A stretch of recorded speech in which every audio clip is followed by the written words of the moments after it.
बिस्मिल्लाहिर्रहमानिर्रहीम अस्सलामुअलैकुम वरहमतुल्लाहि वबरकातुहू। उम्मीद है दोस्तों सब खैर आफिस से होंगे। आज का हमारा जो लेक्चर है CS403 डेटाबेस मैनेजमेंट सिस्टम का, वो है लेक्चर नंबर 24। लेक्चर नंबर 24 को स्टार्ट करने से पहले अगर अभी तक आपने हमारे चैनल KST लर्निंग को सब्सक्राइब नहीं किया तो फटाफट से सब्सक्राइब कर दीजिए और साथ बने बेल के आइकन के ऊपर क्लिक करके ऑल नोटिफिकेशन भी ऑन कर दीजिए। तो चलते हैं लेक्चर नंबर 24 के अंदर, और इसमें सबसे पहला जो टॉपिक है वो है जी वर्टिकल पार्टीशनिंग। प्रीवियस लेक्चर 23 के अंदर मैंने आपको बताया था कि पार्टीशनिंग की दो मेन टाइप्स होती हैं, एक होती है हॉरिजॉन्टल पार्टीशनिंग और एक होती है वर्टिकल पार्टीशनिंग। हॉरिजॉन्टल पार्टीशनिंग ये होती है कि जब आपके पास मल्टीपल रोज़ हों और आप रोज़ की बेस पर जो है वो अपने टेबल्स को डिफरेंट टेबल्स में डिवाइड करते हो, तो उसको हम हॉरिजॉन्टल पार्टीशनिंग कहते हैं। फिर हमने हॉरिजॉन्टल पार्टीशनिंग की डिफरेंट जो है वो टाइप्स भी प्रीवियस लेक्चर के अंदर कवर की थी। अब हम जो पार्टीशनिंग की मेन टाइप करने जा रहे हैं उसका नाम है vertical partitioning. Vertical partitioning is done on the basis of attributes, कि यानी वर्टिकल पार्टीशनिंग दोस्तों ये होती है कि जब आप अपने टेबल को दो या दो से ज़्यादा टेबल में डिवाइड करते हो with on the basis of attributes. यानी मान लो कि आपके टेबल के अंदर 10 कॉलम है, 10 एट्रीब्यूट हैं। आपने किया, आपने अपने टेबल के उन 10 एट्रीब्यूट को दो टेबल में डिवाइड कर दिया। किसकी बेस पर? एट्रीब्यूट की बेस पर। मतलब 5 एट्रीब्यूट एक टेबल में, 5 एट्रीब्यूट दूसरे टेबल में। तो जब आप अपने एक टेबल को कॉलम्स की बेस पर या एट्रीब्यूट्स की बेस पर दो या दो से ज़्यादा टेबल्स में डिवाइड करते हो तो इसको हम कहते हैं वर्टिकल पार्टीशनिंग। नेक्स्ट कहते हैं same table is split into different physical records depending on the nature of access. कहता आप एक ही टेबल को मल्टीपल टेबल्स में डिवाइड करते हो फिजिकली नेचर ऑफ एक्सेस के लिहाज से, मतलब जिस तरह की आपकी नीड होगी उस तरह आप उसे डिवाइड करोगे। ये नहीं कि आप मान लो कि अगर आपके पास 10 कॉलम है तो आपने 5-5 की 2 टेबल बनानी है, नहीं, ये आपकी मर्ज़ी है। आप 3 का एक टेबल बना लो और 7 एट्रीब्यूट का एक टेबल दूसरा टेबल बना लो, आपकी मर्ज़ी। आप 4 का एक टेबल बना लो और 6 एट्रीब्यूट जो रिमेनिंग बचेंगे उसका दूसरा टेबल बना लो। तो यानी ये आपकी एक्सेस पर डिपेंड करता है कि आपने डाटा को एक्सेस किस नेचर से करना है। Next, primary key is repeated in all vertical partitions of a table to get the original table. मतलब वो कह रहा है कि जब आप अपने ओरिजिनल टेबल को वर्टिकल पार्टीशनिंग उसकी करते हो, मतलब उनके एट्रीब्यूट्स की बेस पर डिफरेंट टेबल में डिवाइड करते हो, तो कहता है जो आपकी ओरिजिनल टेबल के अंदर जो प्राइमरी की होती है ना, वो प्राइमरी की जो है वो आपके तमाम के तमाम पार्टीशनिंग किए हुए सब टेबल्स के अंदर मौजूद होगी। ये नहीं कि प्राइमरी की सिर्फ मान लो कि अगर आपने अपने ओरिजिनल टेबल को 3 टेबल में डिवाइड किया है तो ये नहीं होगा कि प्राइमरी की सिर्फ एक ही टेबल में जाएगी, नहीं, प्राइमरी की आपके डिवाइड किए हुए तीनों टेबल में ऐड होगी। तो मतलब प्राइमरी की मस्ट आपके तमाम टेबल्स में ऐड होती है, चाहे आप पार्टीशन करो। उसके बाद यहाँ पे एग्जांपल है, लेकिन उससे पहले मैं एक छोटी सी एग्जांपल आपको देता हूँ। तो ये मैंने प्रीवियस लेक्चर में भी आपको दिखाई थी। देखिए वर्टिकल पार्टीशनिंग ये होती है, जैसे दोस्तों ये आपके पास एक ओरिजिनल टेबल है जिसमें 3 कॉलम है, रोल नंबर, नेम और क्लास। यहाँ पे रोल नंबर जो है वो प्राइमरी की है। अब मैंने क्या किया, मैंने अपने इस टेबल को 2 टेबल में डिवाइड कर दिया। किस तरह से? 2 कॉलम का एक टेबल बना दिया, 2 कॉलम का दूसरा टेबल बना दिया। अब आप सोच रहे होगे कॉलम तो हमारे पास 3 थे, तो यहाँ पे 4 जब हमने डिवाइड किया तो यहाँ पे 2 कॉलम इसके, 2 कॉलम इसके, ये तो 4 एट्रीब्यूट बन रहे हैं। तो दोस्तों 4 एट्रीब्यूट इस तरह से बन रहे हैं कि जो रोल नंबर है वो यहाँ पे क्या है, प्राइमरी की है। और उसने क्या कहा था, देखो एक टेबल में मैंने नेम ऐड कर दिया, दूसरे टेबल में मैंने प्राइमरी की के साथ जो है वो क्लास को ऐड कर दिया। तो यानी उसने कहा था जितने भी आपने पार्टीशनिंग में टेबल बनाओगे उन सब में प्राइमरी की रिपीट होगी। इसलिए यहाँ पे 4 कॉलम क्यों बन रहे हैं, क्योंकि पहले टेबल में भी रोल नंबर आ रहा है प्राइमरी की और दूसरे टेबल में भी roll number as a primary key आ रहा है। ये तो उसने खुद बात की थी, ठीक है। तो ये होती है दोस्तों वर्टिकल पार्टीशनिंग। नेक्स्ट, जैसे यहाँ पे सामने एक एग्जांपल में ऐसा कहते हैं, मान लो आपके पास एक स्टूडेंट टेबल है जिसमें बहुत ज़्यादा एट्रीब्यूट्स हैं। तो हमने क्या किया, हमने इसको दो टेबल में डिवाइड कर दिया। मतलब यहाँ से लेकर यहाँ इन एट्रीब्यूट से लेकर यहाँ तक एक टेबल बना लिया, और उसके बाद ये जो बाकी रिमेनिंग एट्रीब्यूट बचे हैं इनके साथ हमने दूसरा टेबल बना दिया, ठीक है। लेकिन एक बात याद रखिएगा, जो आप इनको जब डिवाइड करोगे दोनों टेबल में आपकी प्राइमरी की मस्ट, यानी स्टूडेंट आईडी, यहाँ पे स्टूडेंट आईडी एक प्राइमरी की है। तो यहाँ पे देखो सामने क्या किया, पहले एक टेबल बनाया जिसमें हाफ एट्रीब्यूट ऐड किए हैं और इसमें student ID as a primary key use हो रही है। और उसके बाद दूसरा टेबल बनाया जिसमें जो रिमेनिंग हाफ एट्रीब्यूट बचे थे वो ऐड हुए हैं, लेकिन उनके साथ जो है स्टूडेंट आईडी देखें एज ए प्राइमरी की मस्ट ऐड हो रही है, ठीक है। तो समझ आ गई बात की। तो ये होती है वर्टिकल पार्टीशनिंग विद डिटेल, मैंने आपको समझा दिया विद एग्जाम्पल। नेक्स्ट चलते हैं जी, अगला टॉपिक है जी रिप्लिकेशन। अब ये रिप्लिकेशन क्या होता है अभी पता चल जाएगा आपको। कहता है the process of कॉपिंग a portion of the database from one environment to another and keeping subsequent copies of the data in synchronization with the original source. Chances made to the original source are propagated to the copies of the data in other environment. यहाँ तक ये replication की concept था, इसकी definition थी। अब इसका क्या मतलब है? इसका मतलब दोस्तों ये है, वो कहता है मान लो कि आपके पास एक डेटाबेस है और उस डेटाबेस के अंदर आपका जो रिकॉर्ड है वो डिफरेंट टेबल्स के अंदर स्टोर है। तो फ़र्ज़ करते हैं कि आपकी जो डेटाबेस है वो पाकिस्तान की किसी सिटी लाहौर में आपने बनाई हुई है, ठीक है।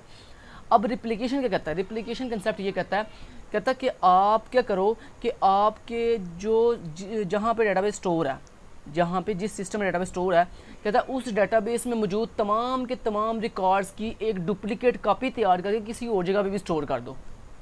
मान लो अगर आपने पाकिस्तान में अपना सारी डेटाबेस बनाई हुई है, तो आपने क्या किया, आपने उस डेटाबेस की एक कॉपी तैयार करके स्टोर कर दी लंदन के अंदर, ठीक है। तो अब मुझे बताएं कि आपका रिकॉर्ड कितनी जगह पे स्टोर हुआ है? आपका रिकॉर्ड 2 जगह पे स्टोर हो गया, एक पाकिस्तान में स्टोर हो गया और एक लंदन में स्टोर हो गया। अब हमने ऐसा किया क्यों? हालांकि हमारे पास जो रिकॉर्ड था वो ऑलरेडी कंप्लीट रिकॉर्ड हमारे पास पाकिस्तान के अंदर स्टोर था। हमने फिर उस रिकॉर्ड की कॉपी लंदन वाले डेटाबेस में क्यों स्टोर की है? तो दोस्तों उसकी रीज़न ये है कि अगर खुदा न खास्ता आपका जो डाटा पाकिस्तान के अंदर स्टोर है, अगर उस डाटा में कोई लॉस हो जाता है या वो डाटा जो है आपका क्रैश कर जाता है या किसी वजह से डाटाबेस में कोई गड़बड़ रहती है, तो क्या होगा, हमारा डाटा जो है अगर सिर्फ एक ही लोकेशन पे पड़ा होगा तो उससे क्या होगा, हमारा डाटा क्या हो जाएगा, लॉस हो जाएगा।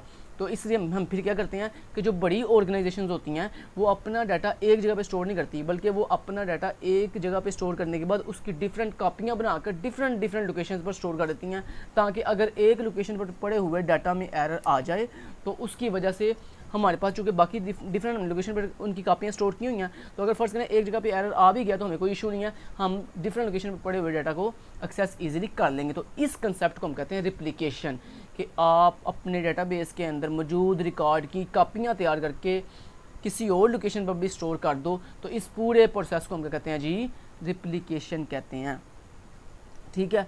आगे वो कह रहा कहता है it is the final form of denormalization. लेकिन इससे पहले एक बहुत इंपॉर्टेंट कंसेप्ट सॉरी यहाँ पे बोला था, सिंक्रोनाइजेशन। सिंक्रोनाइजेशन का क्या मतलब होता है?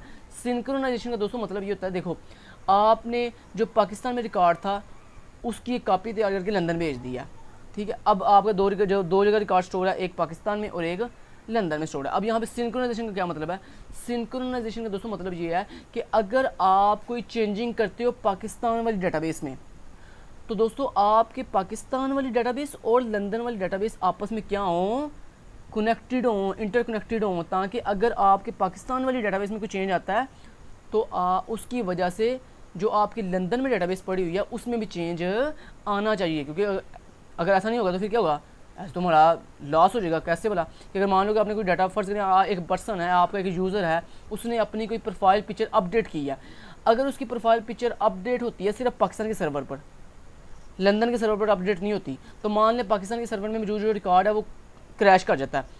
तो अब जब हम लंदन के सर्वर से डाटा एक्सेस करेंगे तो वो जो बंदे जिसने अपनी प्रोफाइल पिक्चर अपडेट की हुई है, एडिट की हुई है, जब वो लंदन वाले सर्वर पे एडिट नहीं होगी तो वो क्या करेगा, वो आपकी कंपनी पे क्लेम करेगा कि भैया आपका सॉफ्टवेयर ठीक नहीं है, आपकी डेटाबेस ही ठीक नहीं है, आपकी सर्वर ही ठीक नहीं है। तो इसलिए यहाँ पे सिंक्रोनाइजेशन करना बहुत ज़रूरी है कि आपका रिकॉर्ड जितनी डिफरेंट लोकेशंस पर पड़ा हुआ है भाई, वो सारे का सारी डिफरेंट लोकेशन पर मौजूद रिकॉर्ड आपस में क्या होना चाहिए, इंटरकनेक्ट होना चाहिए, कि अगर एक डेटाबेस में चेंज आए तो उसकी वजह से दूसरी डेटाबेस में भी ऑटोमेटिक चेंज आना चाहिए, ठीक है। ये मतलब होता है सिंक्रोनाइजेशन का।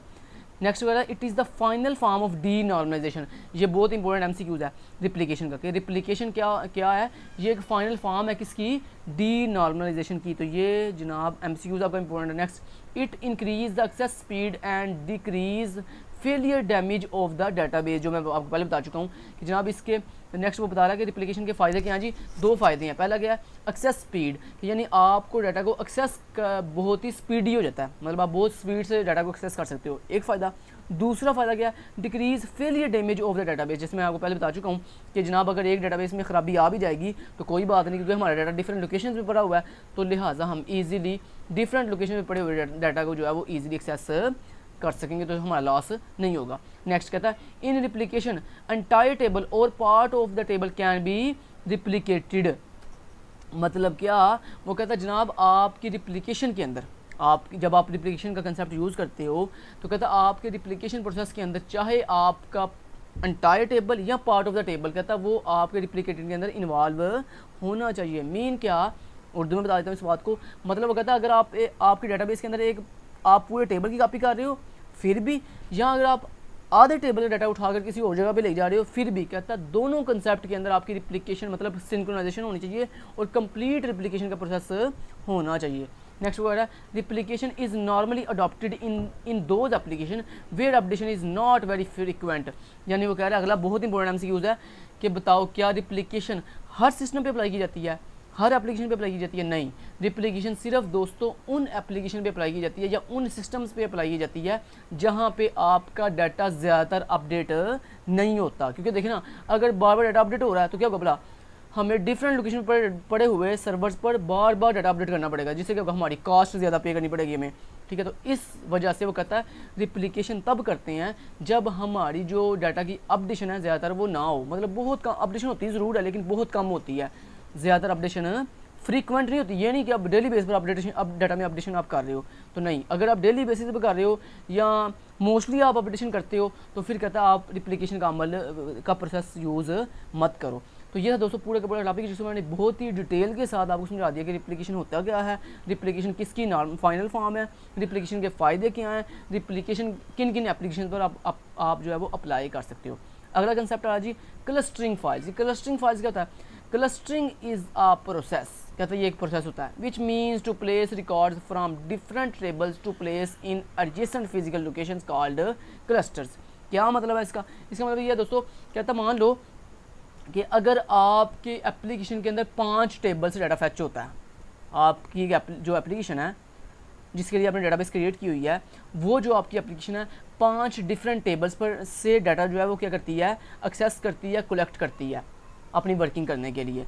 तो दोस्तों अगर आपने इस तरह से किया हुआ है कि आपने 5 टेबल्स जो हैं डिफरेंट लोकेशंस पर स्टोर किए हुए हैं, डिफरेंट बिल्डिंग्स पर स्टोर किए हुए हैं, अब जब गौर से बात सुनिएगा, ये असल में वो रिप्लिकेशन वाला कंसेप्ट नहीं है। ये बेसिकली क्या हो रहा है कि आपने एक ही डाटा डिफरेंट लोकेशन पर स्टोर किया हुआ, मतलब आपके पास मान लो अगर 5 टेबल है ना, तो आपने एक टेबल लाहौर में स्टोर किया हुआ है, दूसरा टेबल आपने इस्लामाबाद स्टोर किया हुआ है, तीसरा टेबल आपने कराची स्टोर किया हुआ है। तो क्या हुआ बोला कि भाई अगर आपने अपना सेम डाटा ही डिफरेंट लोकेशंस पर आधा आधा करके स्टोर किया हुआ है, मतलब पूरा पूरा डाटा नहीं, रिप्लिकेशन तो ये होता है ना कि पूरे डाटा की कॉपी उठाकर किसी लोकेशन पर स्टोर करना, नहीं, आपने किया हुआ है कि आपके पास 5 टेबल का रिकॉर्ड था, आपने एक टेबल किसी लोकेशन पर, आधा टेबल किसी लोकेशन पर, आधा टेबल किसी लोकेशन पर, तो इससे क्या होगा, कहता है इस क्लस्टरिंग इस चीज़ को नहीं कहते हैं।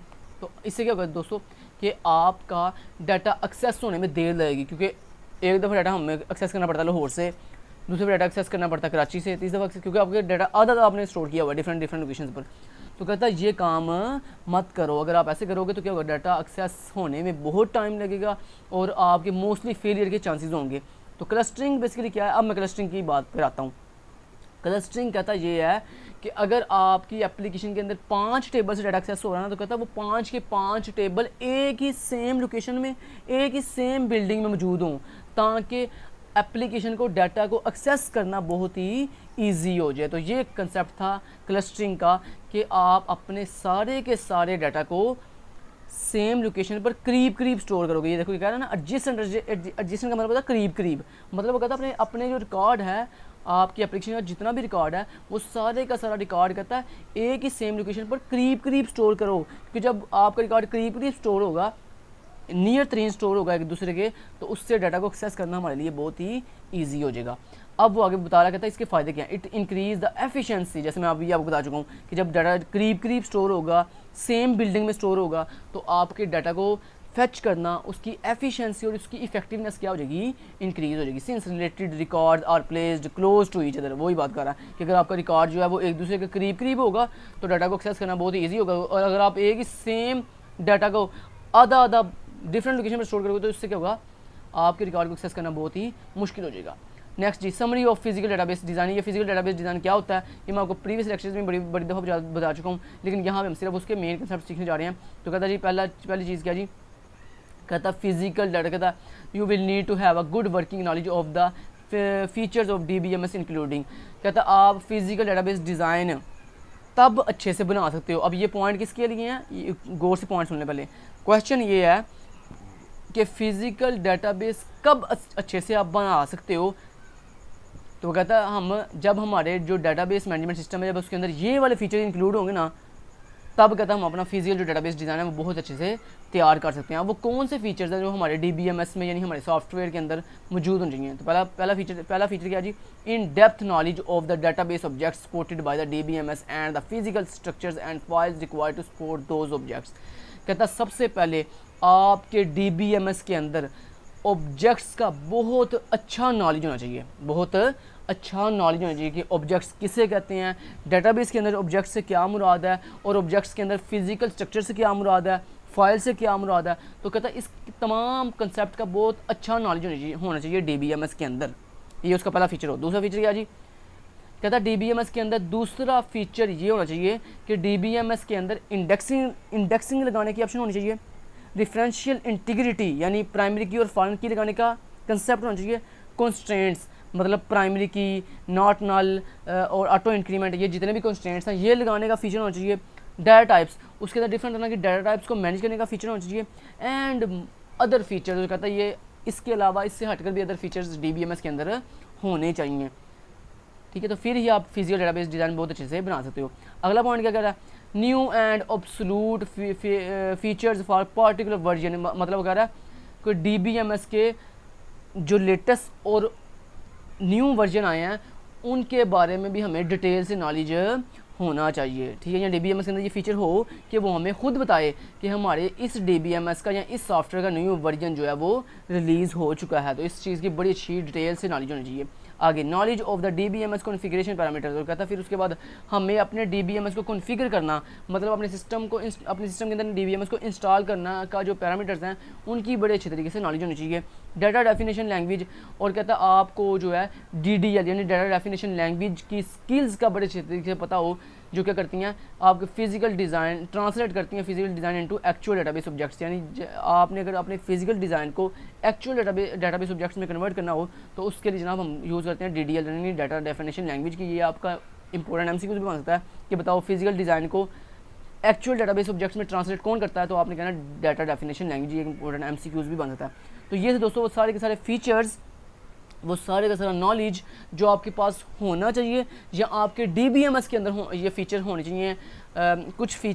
इन तमाम पॉइंट्स में पहले दो जो पॉइंट्स थे वो थे कि DBMS के अंदर ये फीचर होने चाहिए, और ये जो अगले 3 पॉइंट हैं ये आपके पास नॉलेज होना चाहिए। यानी वो बंदा, वो यूज़र जो DBMS बना रहा है, डेटाबेस बना रहा है, उसके पास ये नॉलेज होना चाहिए कि वो जो है अच्छे तरीके से सक्सेसफुली जो है वो फिजिकल डेटाबेस डिज़ाइन को रेडी कर सकें।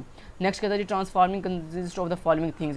कहता है जब आप लॉजिकल डेटाबेस डिज़ाइन को फिजिकल डेटाबेस डिज़ाइन में कन्वर्ट करते हो तो कहता है कौन कौन सी चीज़ें जो है ट्रांसफॉर्म होती हैं, मतलब कौन कौन सी चीज़ें जो है वो तब्दील होती हैं। तो पहला ट्रांसफार्मिंग एंटिटीज़ इनटू टेबल्स। कहता है सबसे पहले आपके पास जो लॉजिकल डेटाबेस डिज़ाइन के अंदर एंटिटीज़ हैं उनको टेबल्स में ट्रांसफॉर्म करो, मतलब तब्दील करो। उसके बाद ट्रांसफॉर्मिंग एट्रीब्यूट्स इनटू कॉलम्स, और फिर कहता है आपकी लॉजिकल डेटाबेस डिज़ाइन के अंदर जो एट्रीब्यूट्स थे उनको कॉलम्स के अंदर ट्रांसफॉर्म करो। फिर उसके बाद तीसरा पॉइंट गया transforming domains into data types and constants. फिर कहता है आपके पास जो डोमेन्स थी लॉजिकल डेटाबेस डिज़ाइन के अंदर उनको कन्वर्ट करो, उनको ट्रांसफॉर्म करो किसके अंदर, डिफरेंट डाटा टाइप्स के अंदर और डिफरेंट कॉन्स्टेंट्स के अंदर। ठीक है जी, तो ये आपका दूसरा इंपॉर्टेंट क्वेश्चन शॉर्ट क्वेश्चन बन रहा है किसके अंदर, logical design to physical database design के अंदर। नेक्स्ट वगैरह जी each of the following must be addressed, मतलब कहता है जब आप लॉजिकल डिज़ाइन, नेक्स्ट अगला तीसरा पॉइंट इसमें आ रहा है जी कि जब आप लॉजिकल डिज़ाइन को फिजिकल डिज़ाइन में कन्वर्ट करते हो तो किन किन चीज़ों का आपने ख़ास ख्याल रखना है। तो पहली चीज़ क्या है, the nullability of each column in each table. कहता है आपके हर टेबल के अंदर जो नल कॉलम्स हैं वो नहीं होने चाहिए, नल कॉलम नहीं होनी, मतलब मोस्टली कोशिश ये करो कि आपके टेबल के अंदर डाटा ज़्यादातर इंक्लूड हो, कोई कॉलम कोई सेल आपने नल नहीं छोड़ना। उसके बाद for character columns should fixed length और वेरिएबल लेंथ बी यूज्ड, और कहता है दूसरा पॉइंट इस चीज़ का खास ख्याल रखो कि अगर आप अपने किसी कॉलम की data as a character choose कर रहे हो तो कहता है उस करैक्टर की लेंथ भी बताओ कि इसमें कितने करैक्टर आप मैक्सिमम जो है वो स्टोर करोगे। ठीक है, या उसकी वेरिएबल लेंथ भी बताओ। तीसरा पॉइंट क्या है, should the DBMS be use to assign values to sequence और आइडेंटिटी कॉलम्स। और कहता है ये बात मस्ट याद रखो, इसका खास ख्याल रखो कि जब आप लॉजिकल डिज़ाइन को फिजिकल डिज़ाइन में कन्वर्ट करते हो तो कहता है उसके लिए मस्ट आप किसका इस्तेमाल करो, किसी ना किसी DBMS का इस्तेमाल करो, ताकि DBMS क्या करेगा, आपके डिफरेंट वैल्यू को अच्छे से असाइन करेगा, उनको सीक्वेंस करेगा और उनमें से अच्छे तरीके से आपके कॉलम्स की आइडेंटिटी यानी उनकी पहचान करेगा। Implementing logical relationship by assigning differential constraints. और फिर कहता है जो आपके टेबल्स हैं उन टेबल्स के दरमियान लॉजिकल रिलेशनशिप कायम करने के लिए तुम क्या करो, डिफरेंशियल कंस्ट्रेंट ऐड करो, मतलब प्राइमरी की और फॉरेन कीज़ के कंसेप्ट ऐड करो। उसके बाद building indexes on columns to improve query performance. और फिर कहता है अपनी क्वेरी को अच्छे तरीके से इम्प्रूव करने के लिए, मतलब जल्दी आपको डाटा एक्सेस हो, जल्दी आपकी सर्चिंग हो, कहता है इसके लिए अपने कॉलम्स के ऊपर क्या लगाओ, इंडेक्सेस लगाओ। जैसे आपने देखा ना बुक के स्टार्ट के ऊपर एक इंडेक्स पेज लगा होता है जिसके ऊपर एक साइड पे टॉपिक के नाम होते हैं, दूसरे साइड पे पेज नंबर होता है। वो इंडेक्स हमें किस चीज़ का हेल्प करता है, मतलब अगर वो इंडेक्स पेज ना हो तो हमें टॉपिक ढूंढने में क्या होगा, देर लगेगी। लेकिन वो इंडेक्स पेज हमें किस चीज़ की हेल्प करता है कि हम सिंपली उस इंडेक्स पेज से टॉपिक का नाम और आगे उसका पेज नंबर देकर इजीली टॉपिक ढूंढ लेते हैं। तो ऐसे ही कहता है डाटाबेस के अंदर भी हमारे कॉलम के ऊपर इंडेक्सेस लगे होते हैं जो हमारे डाटा को सर्च करने में बहुत हेल्प करते हैं। तो इस कहता है इसलिए इस बात का खास ख्याल रखो कि जब आप अपने लॉजिकल डिज़ाइन को फिजिकल डिज़ाइन में कन्वर्ट करो तो उस दौरान कहता है अपने कॉलम्स के ऊपर क्या लगाओ, इंडेक्सेस ऐड करो। अगला choosing the type of index to create. कहता फिर उसके बाद जब तुम इंडेक्स लगाने लगोगे तो कहता है सबसे पहले ये देखो कि तुमने इंडेक्स किस टाइप का लगाना है, बी ट्री टाइप का, क्योंकि इंडेक्स की भी आगे डिफरेंट टाइप्स होती हैं ना, B tree, bit map, reverse key, hash partitioning, ये डिफरेंट ETC वगैरह वगैरह। तो कहता है ये जितनी भी टाइप्स हैं इंडेक्स लगाने की, कहता है इनमें से किसी एक टाइप को पहले चूज़ करो और फिर इंडेक्स लगाना। उसके बाद deciding on the clustering sequence for data. और फिर कहता है उसके बाद अपने डाटा का जो सीक्वेंस है वो किसके तौर पर डिसाइड करो, क्लस्टरिंग सीक्वेंस के तौर पर। उसके बाद अगला पॉइंट क्या जी, other physical aspects such as column ordering, buffer pool, specification, data files, denomination and so on. और फिर कहता है उसके बाद इस चीज़ का भी ख्याल रखो कि फिजिकल के यानी लॉजिकल डिज़ाइन को फिजिकल डिज़ाइन में कन्वर्ट करते हुए कुछ अदर फिजिकल एस्पेक्ट्स होते हैं, जैसे कॉलम की ऑर्डरिंग कैसे रखनी है, मतलब आपने कॉलम किस ऑर्डर से रखनी है, पहले स्टूडेंट ID रखनी है फिर स्टूडेंट का नेम रखना है, ऐसे। तो कहता है कॉलम की ऑर्डरिंग का खास ख्याल रखो। उसके बाद बफर पूल, स्पेसिफिकेशन उसका ख्याल रखो, डाटा फाइल्स का ख्याल रखो, डीनॉर्मलाइजेशन करनी है कि नहीं करनी इस चीज़ का भी खास ख्याल रखो।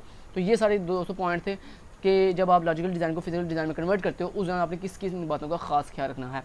नेक्स्ट आ जाता जी SQL यानी स्ट्रक्चर क्वेरी लैंग्वेज। दोस्तों ये एक लैंग्वेज है जो क्या करती है, हमें प्रैक्टिकली अपनी डाटाबेस के अंदर टेबल्स को इंप्लीमेंट करने और अपनी क्यूरीज को इंप्लीमेंट करने के लिए हम जिस लैंग्वेज का इस्तेमाल करते हैं उसको कहते हैं स्ट्रक्चर क्वेरी लैंग्वेज। ठीक है, समझ आ रही है बात की, इस शॉर्ट फॉर्म में कहते हैं SQL। ठीक है, तो यानी SQL यानी स्ट्रक्चर क्वेरी लैंग्वेज एक लैंग्वेज है जिसके थ्रू हम अपनी डाटाबेस के अंदर क्या करते हैं जी, प्रैक्टिकली क्यूरीज टाइप करते हैं। तो यहाँ पर लिखा हुआ है SQL is an ANSI standard computer language, यानी ये एक ANSI स्टैंडर्ड कंप्यूटर लैंग्वेज है, ये इंपॉर्टेंट MCQs है।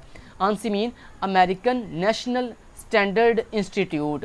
ये बेसिकली अमेरिका का एक इंस्टीट्यूट था जिसने ये कंप्यूटर लैंग्वेज ईजाद की थी, जिसका नाम उसने SQL रखा। ठीक है जी, तो दोबारा रिपीट करता हूँ, ANSI का स्टैंड फॉर क्या जी, बल्कि नीचे लिखा भी होगा इसका stand for American National Standard Institute. आगे for accessing and manipulating database. अब दोस्तों वो कह रहा है, सबसे पहले उसने बताया कि structure query language basically ANSI American National Standard institute जो अदारा है उसकी एक स्टैंडर्ड कंप्यूटर लैंग्वेज है। और ये करती क्या है, ये हमारी डाटाबेसिस के अंदर हमारे डाटा को एक्सेस करने और उसको मैनिपुलेट करने के लिए यूज़ की जाती है। नेक्स्ट वगैरह SQL is standardized and current version is referred to as SQL 92। मतलब कहता है SQL एक स्टैंडर्डाइज लैंग्वेज है, एक बात। दूसरी बात ये इसका जो रेफर्ड वर्जन है, करंट रेफर्ड वर्जन है वो कौन सा है, SQL-92। ये MCQ हो सकता है। नेक्स्ट जी, SQL is use to communicate with the database. कहता है जब आपने अपने डाटाबेस के साथ कम्युनिकेट करना हो, कम्युनिकेशन करनी हो, यानी डाटाबेस में स्टोर करना हो और डाटाबेस से डाटा ला के फैच करके स्क्रीन पे दिखाना हो एज ए आउटपुट, तो कहता है इस कम्युनिकेशन के लिए हम किसका इस्तेमाल करते हैं, SQL लैंग्वेज का इस्तेमाल करते हैं। आगे देखिए मैंने आपको कहा था ANSI का आगे स्टैंड फॉर लिखा होगा अमेरिकन नेशनल स्टैंडर्ड्स इंस्टीट्यूट्स। ठीक है जी, तो ये इसका स्टैंड फॉर है, ये इंपॉर्टेंट MCQ है stand for. Next SQL statements are use to perform task such as update data on database और retrieve data from a database. कहता है SQL जो स्टेटमेंट्स होती हैं, SQL लैंग्वेज की जो स्टेटमेंट्स होती हैं उनको हम कहते हैं हम मोस्टली यूज़ करते हैं अपने डिफरेंट टास्क को परफॉर्म करने के लिए, सच एज जैसे अगर आपने डाटाबेस में डाटा अपडेट करना हो या डाटाबेस से डाटा रिट्रीव करना हो, हासिल करना हो, तो उसके लिए कहता है हम अपनी SQL की डिफरेंट स्टेटमेंट्स को परफॉर्म करते हैं, यूज़ करते हैं। नेक्स्ट कहता है some common relational database management system, कहता है और उसके बाद हमारे पास बहुत से different relational database management system है, ठीक है, जिसके अंदर हम अपने डेटाबेस को इंप्लीमेंट करते हैं। उनके अंदर ओरेकल है, साइबेस है, माइक्रोसॉफ्ट एसक्यूएल सर्वर है, एक्सेस है, इनग्रेस है, ETC वगैरह वगैरह। तो ये डिफरेंट एसक्यूएल मतलब हमारे डिफरेंट डेटाबेस मैनेजमेंट सिस्टम के नाम है जिनके अंदर हम अपने डेटाबेस को प्रैक्टिकली इंप्लीमेंट करते हैं। नेक्स्ट आगे आ रहा है जी, however the standard SQL commands such as select, insert, update, delete, create and drop can be used to accomplish almost everything that one needs to do with the database। कहता है database के अंदर हमने अपनी different things को accomplish करने के लिए, मतलब उनको यूज़ करने के लिए, अपने डेटाबेस के अंदर डिफरेंट काम टास्क को परफॉर्म करने के लिए हमारे पास SQL के अंदर कुछ जो है ना कमांड्स हैं स्पेसिफिक, जो हम बहुत ही कॉमनली यूज़ करते हैं, जिनमें पहली कमांड है सेलेक्ट कमांड, फिर insert, update, delete, create and drop. Select command दोस्तों डाटा फेच करने के लिए यूज़ होती है।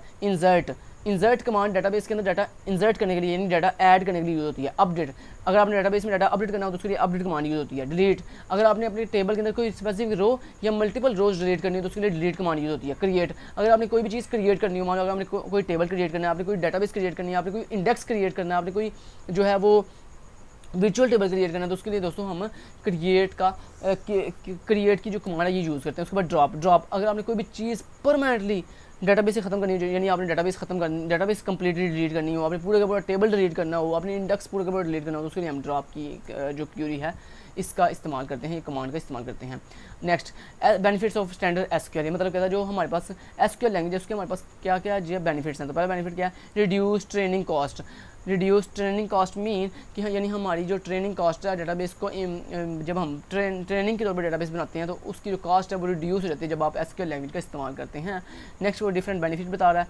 एप्लीकेशन पोर्टेबिलिटी, यानी आपकी एप्लीकेशन की जो पोर्टेबिलिटी है, पोर्टेबिलिटी कहते हैं एक जगह से दूसरी जगह मूव करवाना एप्लीकेशन को, तो एप्लीकेशन पोर्टेबिलिटी इंक्रीज हो जाती है, ठीक है, बेनिफिट है इसका एक एसक्यूएल लैंग्वेज को यूज़ करने का। दूसरा एप्लीकेशन लॉन्गिविटी मीन कि एप्लीकेशन ज़्यादा पायदार, ज़्यादा देर तक आप यूज़ कर सकते हो। उसके बाद reduce dependence on a single vendor क्या होता है, जो ये सेल कोई किसी भी कंपनी का जो सेलर होता है ना, जो चीज़ें सेल करता है उस कंपनी की, उसको कहते हैं नॉर्मली वेंडर। तो कहता है reduce dependence on single vendor, मतलब आपको एक सिंगल वेंडर पर डिपेंड करने जो उसकी डिपेंडेंसी है उसको रिड्यूस कर देता है, कम से कम कर देता है।